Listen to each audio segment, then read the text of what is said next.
Anjali and welcome back to my channel. So I hope you guys liked my last video, and if you haven't already, do subscribe to my channel because I'm going to be sharing a lot of content on marketing, entrepreneurship, productivity and motivation. So anyways, today's video is going to be all about the ultimate checklist that you would need to do your social media launch of your business. So let's get right into it. So let me start with the importance of having your business on social media. So basically, 95% of the businesses have their target audience on social media. And having your business on social media is a way of having your business remembered, recognized and all of that. And if you want to know in detail about all the reasons why your business should be on social media, I have an Instagram video done on this exact topic. I will link that down below. So very first step of creating your social media launch checklist is knowing your target audience really well if you don't know already.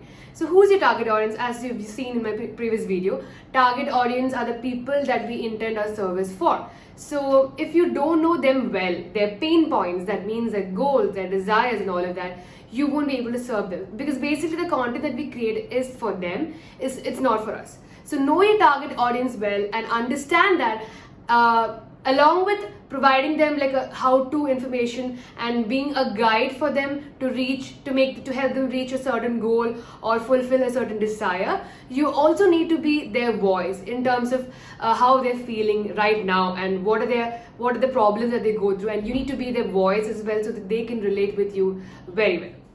So the next thing that you need to think about after figuring out your target audience is the attractive character of your brand. So attractive character just means that you create a personality for your brand so that your brand has its own voice and it reaches a target audience well.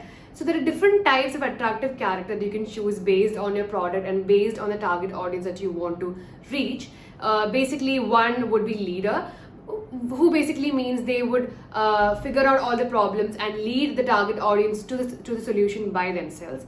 The next would be an adventurer, who basically wants to experiment, who's curious about learning and trying out new things, and that would be the personality of a brand. The next one is a reporter. Basically, it's a kind of brand who finds out information related to the niche or related to what the target audience wants and comes to the target audience and presents it to them in a way that they would like to consume it. The last attractive character is that of a reluctant hero. So reluctant hero is someone who is basically shy of facing their audience and addressing their needs, but does understand that they have a huge role to play in the target audience's lives and then kind of rise up to their calling. So you can kind of choose any one of these attractive characters so that your brand kind of has a personality of its own and your target audience kind of remembers you by that personality, and it kind of increases the whole recognition level of your brand. So the next thing that you need to kind of figure out is your branding board. Your branding board mainly consists of your color palette and the fonts or text that you use to represent your brand.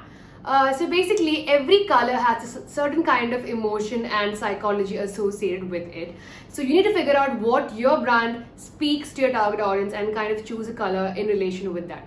For example, yellow as a color goes for more fun and optimistic vibes, whereas red is more commonly used to represent appetite or hunger. As you can see, a lot of food brands like Zomato, Coca-Cola, etc. use red for the same purpose. So once you figure out that particular color or set of colors, you can figure out your brand palette and you can choose fonts as well and kind of stick to this whole branding board as a reference for all of your designs moving forward, so that this helps your target audience recognize you as a brand whenever they see it and wherever they see it. The next thing that you need to kind of figure out is the platform that you want to be in. The mistake that a lot of entrepreneurs and business owners make initially itself is trying to be everywhere all at once.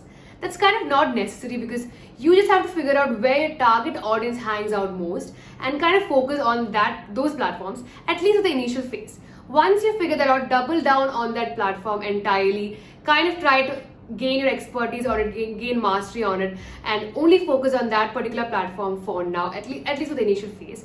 and then you can start repurposing your content and start using other platforms in the later stages of your business. Let me tell you this, the most important step in any kind of marketing activity that you do is competitive research. It's basically kind of figuring out what the market or your competitors are already doing and seeing what's working and what's not. So in this case as well, it's very important to check that out because I know we tend to have to start with our own innovative ideas, and that's great, but having an idea of what is accepted in the market will help you figure out and frame out your ideas well. So do a proper research on what your competitors are giving out as content and how the target audience is responding to it, whether they're liking it and whether they're not, and kind of make a list of the campaigns that are working and then try to draw inspiration from that and make your own strategy.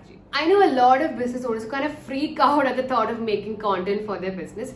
It is because they don't have a system, a proper system set in place to make the whole process kind of flow smoothly. So firstly, after you figure out your target audience, the pain points, the desires, the branding board, the competitive strategy, and all of that is done and all ready for you, then what you have to do is focus on creating your content pillars. It's basically categorizing your content so that it's very easy for you to create content, because you just have to choose one of the content pillar and then just match it with one of the topics that you have or subtopics that you have in your business and create a content out of that. So your content pillars can differ according to the type of business that you have.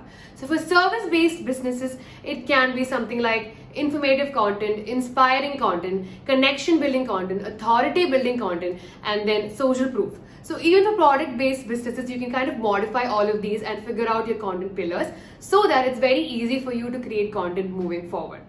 So once you have a content strategy all ready and set in place, the next thing that you need to do before starting to post is kind of optimizing your social media profile. So optimizing just means that giving a person who comes to your profile all the information that they would need from your profile at the first look itself. So in the case of Instagram, it would be optimizing your username, your bio, your highlights and all of that, so that whenever a person comes to your profile for information, they do not find it difficult to gain that kind of information, that you are kind of accessible to them for them to contact you. So all of these things are very important, because even if you create all of the good content that you can, if people can't find a way to get to know more about you or kind of contact you, the whole thing goes to waste. So it's very important to optimize your social media profile in order to attract your target audience and in order to serve your target audience. So there are certain kind of tools that you need to be familiar with before you start getting on this whole content scene. That is content scheduling tools. So basically, you might be thinking like, okay, I'll create content and I'll just post on the go. It kind of might seem easy initially, but it's going to get really difficult and you are going to stop being consistent, and that's what we want to be. So it's very important to kind of create your content in advance and kind of schedule it so that you don't really have to worry about it every single day, and it kind of doesn't hinder in your way of creating and growing your business actually. So the kind of tools that I would recommend would be Hootsuite, Later, Facebook Studio, and all of that. It's kind of easy to use them as well, and you just have to create the content in advance, batch create content and add it onto these tools so that they would post them automatically, and sometimes they would require for you to approve from the notifications and all of that, and even then it's better than posting every single day and having to create content every single day and then posting on the same day. It does not work out, trust me. So you have to do this. You have to be familiar with content scheduling in order to be consistent with your posting. So once you're ready with all of this, just remember, in the initial phase of growing your business on social media, you just have to focus on one primary goal. That is to build relationships. Build relationships with your followers, with your target audience, with similar people in your field. That is the only goal that you need to be figuring out right now. Because right now it's not about the number of followers or the quality or the leads or the sales. That all of that will come, but right now just focus on creating relationships, because that is what will give you the fruit in the end of this whole journey. So do not forget to engage with all these people, engage in your post, reply to your comments, reply to your DMs and all of that, because that will make you go a long way in this whole thing. So as you're creating your content pillar, your branding board, your content strategy and all of that, remember one more thing once you start posting. You don't own any of this audience basically. All this audience, your followers, your subscribers and all of that, all of those people are traffic that you don't control and you don't own as well. If there's a glitch on the social media one day, you could suddenly lose all of the followers. So to prevent you from losing your audience in real, you need to build your own email list. So as and when you start creating content, have this goal as well in your mind, that is to build out your email list. Because all of your followers, all of your subscribers, you don't really own that traffic or you don't really control that traffic. If there's a sudden glitch in your social media, all of this traffic could go down and you don't want that happen to your business, right? So in order to protect your audience, you need to start thinking about building your email list as well. And you need to start doing it as and when you start posting in the beginning stage itself. So for that, you have to create a lead magnet first. A lead magnet is something, an information or something, some kind of service that you provide to your target audience in return for their information, or in this case, their email ID. So it can be anything that the target audience desires or is kind of a small micro goal for them, and you can describe the detail or all the information in a detailed PDF, or it can be in the form of a training video or any such thing, and you just need to provide it to them and ask for the information in return and kind of build your email list. So yeah, you might be thinking like, okay, I'll start building out my email list after some time or in the next stage of my business and all of that.